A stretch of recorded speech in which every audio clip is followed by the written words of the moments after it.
ගොනෝ YouTube නාලිකාව සමග එකතු වෙලා ඉන්න ඔබ සියලු දෙනාම ආයුබෝවන් කියලා පිළිගන්නවා. අපි අද බලමු මේ ලෝකයේ සිටින මිනිසුන් කරපු කියපු පුදුම හිතන දේවල් කිහිපයක් පිළිබඳව.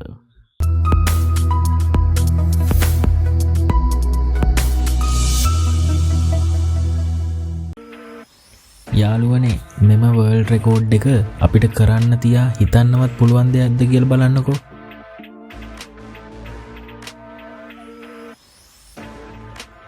මොහුගේ නම ජෝඩ් හුඩ් වන අතර මොහු හිටපු ඇමරිකන් මැරීන් බටයෙක්ද වේ.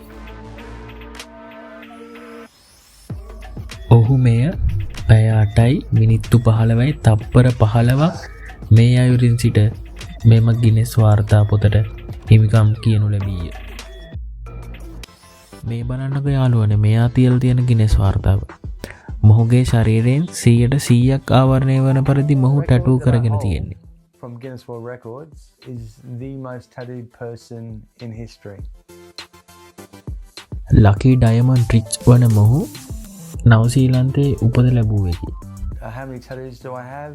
I have one, and it's the biggest one on the planet.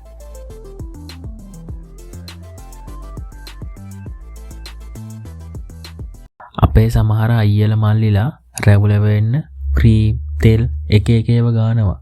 ඒ වුණාට බලන්නකෝ යාළුවනේ මෙයාගේ දිහා. මෙයා අවුරුදු 24 දී සම්පූර්ණ රැවුලක් ඇති ලොව ලාබාලනම කාන්තාව ලෙස නිල වශයෙන් ගිනෙස් වාර්තා පොතට එක් වෙලා ඉන්නවා. මේ බලන්නකෝ යාළුවනේ මේ වර්ල්ඩ් රෙකෝඩ් එක අපිට කරන්න තියා අදහා ගන්නවත් බැරි වර්ල්ඩ් රෙකෝඩ් එකක් නේ යාළුවනේ.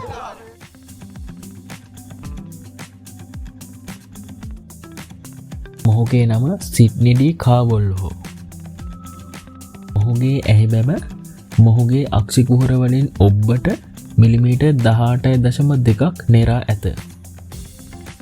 Saw the record and I thought, I can spit a ping pong ball. I can catch it in my mouth. Let me practice for this record. Turns out it's ඔහු way harder තප්පර than I 30කදී expected. වැඩිම වාර ගණනක් table tennis පන්දුවක් බිත්තියේ සහ තමන්ගේ මුඛයට bounce කරන ගිනෙස් වාර්තාව පිහිටුවා ඇත. මොහුගේ නම ඩාවිඩ් රෂ් අතර මොහු ඇමරිකානු ජාතිකයෙක් වේ.